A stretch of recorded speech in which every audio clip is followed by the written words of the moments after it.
ഹരേ കൃഷ്ണ. സുരസ ഹനുമാന് മാർഗതടസ്സമുണ്ടാക്കുന്നു. നാഗമാതാവ് ഭീകരിയായ ഒരു രാക്ഷസിയുടെ രൂപം ധരിച്ച് ആകാശമുട്ടത്തക്കവണ്ണം വളർന്നു നിന്നുകൊണ്ട് ഹനുമാന്റെ മാർഗത്തിന് തടസ്സം സൃഷ്ടിച്ചു. ഹനുമാൻ അടുത്തെത്തിയ ഉടൻ തന്നെ ആ രാക്ഷസി ഭീകരമായ ഗർജനം മുഴക്കിക്കൊണ്ട് പറഞ്ഞു, എടാ വാനര, നിൽക്കവിടെ. ഇന്നെനിക്ക് ദേവന്മാർ ഭക്ഷണമായി നിയോഗിച്ചിരിക്കുന്നത് നിന്നെയാണ്. അതിനാൽ ഞാൻ നിന്നെ ഇതാ മുഴുവനോട് വിഴുങ്ങുവാൻ പോകുന്നു. ആ രാക്ഷസിയുടെ വാക്ക് കേട്ട് ഹനുമാൻ പറഞ്ഞു, ഹേ നാരി, നിനക്ക് ഭക്ഷണമാകുന്നതിൽ എനിക്കൊരു ദുഃഖവുമില്ല. പക്ഷേ ഇപ്പോൾ ഞാൻ ഒരു പ്രധാന കാര്യം നിർവഹിക്കുന്നതിന് വേണ്ടിയാണ് പോകുന്നത്. അത് സാധിക്കുന്നതിന് മുമ്പ് നീ എന്നെ ഭക്ഷിച്ചാൽ എനിക്ക് ശ്രീരാമകാര്യം നിർവഹിക്കാനാവാതെ വരും. അതിനാൽ ഇപ്പോൾ എന്നെ പോകാൻ അനുവദിക്കുക. മടങ്ങി വരുമ്പോൾ തീർച്ചയായും ഞാൻ നിനക്ക് ഇരയായി തീരുന്നതാണ്. ഞാൻ ഒരിക്കലും അസത്യം പറയുകയില്ല. നിനക്കെന്നെ പൂർണ്ണമായും വിശ്വസിക്കാം.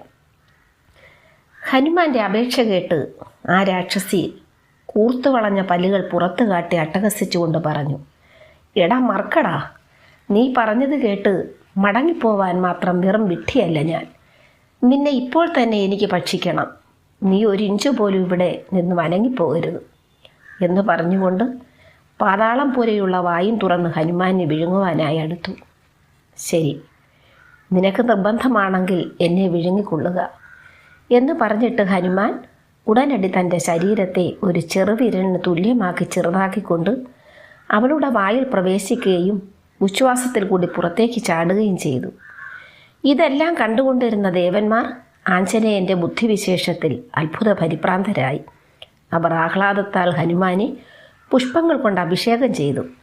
തക്ഷണം സുരസ യഥാർത്ഥ രൂപം പ്രാപിക്കുകയും ഹനുമാനെ തൊഴുതുകൊണ്ട് ഇപ്രകാരം അറിയിക്കുകയും ചെയ്തു, മരുതപുത്ര, ഞാൻ കശ്യപൻ്റെ പത്നിയായ കദ്രുവിൻ്റെ പുത്രിയാണ്. എൻ്റെ നാമം സുരസ എന്നാണ്. ആപത്തുകളെ തരണം ചെയ്യാനുള്ള കഴിവും ബുദ്ധിയും ഭവാനുണ്ടോ എന്ന് പരീക്ഷിച്ചറിയുവാൻ വേണ്ടി ദേവന്മാരാണ് എന്നെ നിയോഗിച്ചത്. ആ പരീക്ഷയിൽ അങ്ങ് വിജയിക്കുക തന്നെ ചെയ്തു. തീർച്ചയായും അങ്ങേക്ക് വിജയമുണ്ടാകും. സന്തോഷമായി പോയി വരിക. സുരസയുടെ അനുഗ്രഹം നേടിയ ഹനുമാൻ നാഗമാതാവിനെ പ്രദക്ഷിണം വെച്ചു തൊഴുതുകൊണ്ട് പറഞ്ഞു, അമ്മേ, അവിടുത്തെ അനുഗ്രഹം ലഭിച്ചത് എൻ്റെ ഭാഗ്യം കൊണ്ടാണ്. അതിലെനിക്ക് സന്തോഷവുമുണ്ട്. പക്ഷേ അമ്മയോട് അധികം നേരം സംസാരിച്ചു നിന്നാൽ ദേവകാര്യത്തിന് താമസം നേരിടും. അതിനാൽ എന്നെ പോകാൻ അനുവദിക്കണം. സുരസ ആഞ്ജനേയനെ അനുഗ്രഹിച്ച് യാത്രയാക്കി. ഹനുമാൻ ഉടനെ തന്നെ വായുവേഗത്തിൽ പറന്നുയർന്നു. ഹരേ കൃഷ്ണ.